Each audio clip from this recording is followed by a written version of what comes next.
When I saw Uncle Jack for the first time, the reason I was so shocked by his appearance was that I expected, well, I suppose, the hero from a schoolboy's book.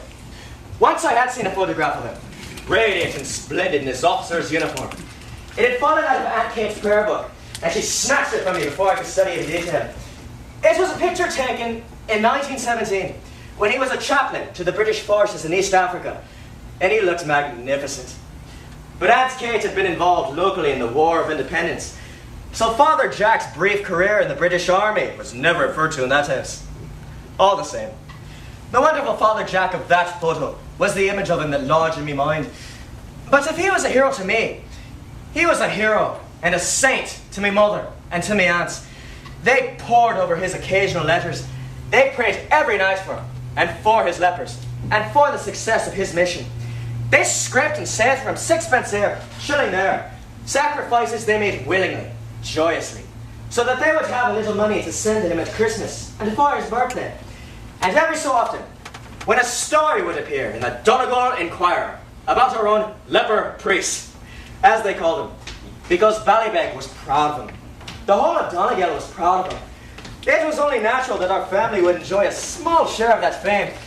It gave us that little bit of status in the eyes of the parish, and it must have helped me answer the shame that mother brought on the household by having me, as it was called then, out of wedlock. Baubles from Paris, perfume, silk stockings, but Monsen is forbidden. You understand? I guess I've done some smuggling myself. You are most understanding. I thank you very much. And I would like to see to it that Berlin will open its arms to you. We begin tonight, New Year's Eve. The Kilcat Club, the hottest spot in Berlin. Telephones on every table. Girls call you. Boys call you. You call them instant connect. I will telephone a lady friend. She will bring a friend for you. Elsa, a genuine flapper. It sounds nice, Ernst, but not tonight. But you have not seen this Elsa. Oh, what stuff, believe me. In 1 minute, I guarantee you are making a pass after her. A pass at her? A pass after. And I'd love to, but I have a date tonight. Typewriter? Yep. But what can one do with a typewriter? Not much recently. Well, then come with me. We make large whoopee. I'm on a budget, Ernst? That means I'm only allowed to have a very small whoopee. Then you are my guest. I show you the real Berlin. So come, be good acquaintance with another. As soon as I can afford it. Okay. It is difficult, you know. Adjusting to the idea of a poor American. With all sincerity, you and I are old acquaintances. I have sent you many new lodgers, so let me urge you, think of what you are doing. This marriage is not advisable. I cannot put it too strongly. For your own welfare. And what about Herr Schulze's welfare? He is not a German. He was born here. German! Oh, fatherland, fatherland, show us a sign.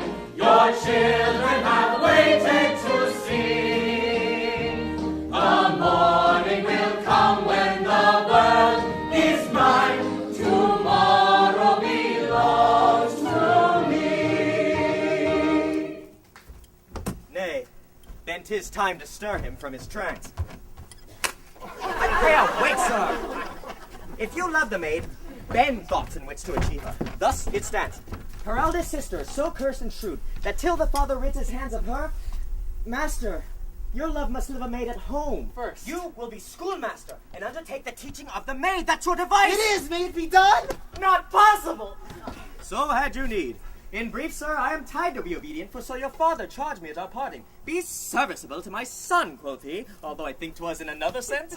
I am content to be Lucentio, because so well I love Lucentius. And I am one that love Bianca more than words can witness, so your thought can guess. Youngling, thou canst not love so dear as I. Greybeard, thy love doth freeze. But thine doth fry. Skipper, stand back. 'Tis age that nourisheth. But youth in ladies' eyes that flourisheth. Called supposed Vincentio. If I fail, not of my cunning. That by degrees we mean to look into, and watch our vantage in this business. We'll overreach the greybeard Gremio, the narrow prime father Minola, the quaint musician amorous Licio, all for my master's sake, Lucentio. Is't possible, friend Licio, that Mistress Bianca doth fancy any other but Lucentio? Ruth? Elvira? Are you there? Ruth? Elvira? I know damn well you're there. I just want to tell you that I'm going away. So there's no point in your hanging about any longer. I'm going a long way away. Somewhere where I don't believe you'll be able to follow me. In spite of what Elvira said, I don't think spirits can travel over water. Is that quite clear, my dears? You know, you said in one of your more acid moments, Ruth, that I had been hand-written all my life. Ha! How right you were, but now I'm free, Ruth dear. And not only of mother, and Elvira, and Mrs. Winthrop Llewellyn, but free from you too. And I should like to take this farewell opportunity of saying I'm enjoying it immensely.